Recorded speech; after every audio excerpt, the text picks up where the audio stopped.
ఒక్కసారి పచ్చడి పెట్టడం చూస్తే ఎవరైనా సరే పక్కా కొలతలతో పెట్టేసుకోవచ్చండి చాలా ఈజీగా. ఆవకాయ సీజన్ అయితే అయిపోయిందండి.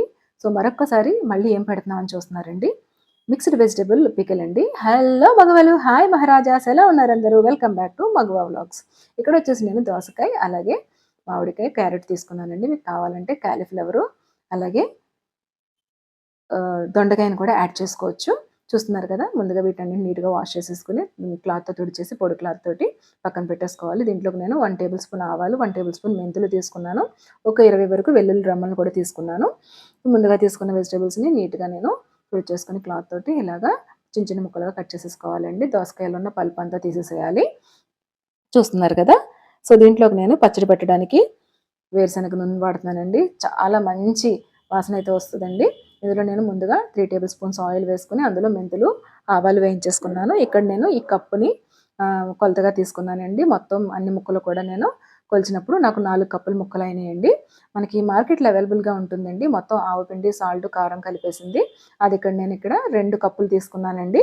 అంటే మా స్పైసీనెస్‌కి తగ్గట్టు ఇక్కడ నేను 4 కప్పులకి 2 కప్పులు ఇది వేసుకున్నానండి. మీకు కావాలంటే ఇంకా తగ్గించుకోవచ్చు, లేదంటే పెంచుకోవచ్చు. ముందుగా నేను వేయించి పెట్టుకున్న ఆవాలు, మెంతుల్ని ఇందులో వేసేసి వెల్లుల్లి రెమ్మలను కూడా వేసేసానండి. ఇప్పుడు బాగా ముక్కంతా పట్టేలాగా కారాన్ని బాగా కలిపేసుకోవాలండి. చూస్తున్నారు కదా! ఇలాగ బాగా కలిపేసుకున్న తర్వాత మనము ఇప్పుడు ఆయిల్‌ని వేసుకోవాలండి. నేను ముందు ఏదైతే కప్పు చూపించానో ఆ కప్పుతో కప్పున్నర ఆయిల్ అనేది పడుతుందండి. చూస్తున్నారు కదా! సరిగ్గా కరెక్ట్‌గా సరిపోతుంది. మొత్తం ముక్కంతా గూడా మనకి ఇలా కారం పట్టేసిన తర్వాత మనం చెప్పిన కప్పున్నర కొలత వేరుశనగ నూనె ఇందులో పచ్చిగానే వేసేసుకోవాలి. కలుపుతుంటేనే మంచి సువాసన అనేది వస్తుందండి. చాలా చాలా బావుంటుందండి. చూస్తుంటేనే నోరూరుతుంది కదండీ! సో, ఇలాగ మనం ఈవెన్‌గా కలిపేసుకోవాలి. ఇప్పుడు ఒక్కసారి సాల్ట్ చూసుకోండి. కొంచెం ఉప్పు పచ్చడిలో ఎక్కువ కావాలనుకునే వాళ్ళు, స్పైసీనెస్ ఎక్కువైందనుకున్న వాళ్ళు కొంచెం సాల్ట్ ఏసుకుంటే గనక మనకి ఇది ఊరు బాగా టేస్టీగా ఉంటుంది. లేదు కొంచెం కారంగా తినేవాళ్ళైతే మళ్ళీ మనం సాల్ట్ అనేది యాడ్ చేయక్కర్లేదు. చూస్తున్నారు కదా! సో, ఇప్పుడు మీకు అన్నీ సరిపోయినాయి అనుకుంటే గనక మళ్ళీ మనం తిరగమూత తీసిన తర్వాత కూడా మళ్ళీ ఒకసారి టేస్ట్ చూసుకోవచ్చు.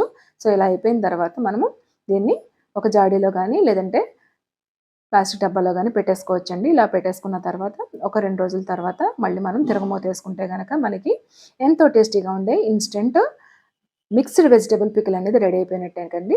ఈ రెసిపీ గనక మీకు నచ్చినట్లయితే లైక్ చేయండి, షేర్ చేయండి, సబ్స్క్రైబ్ చేసుకోవడం మాత్రం మర్చిపోవద్దు.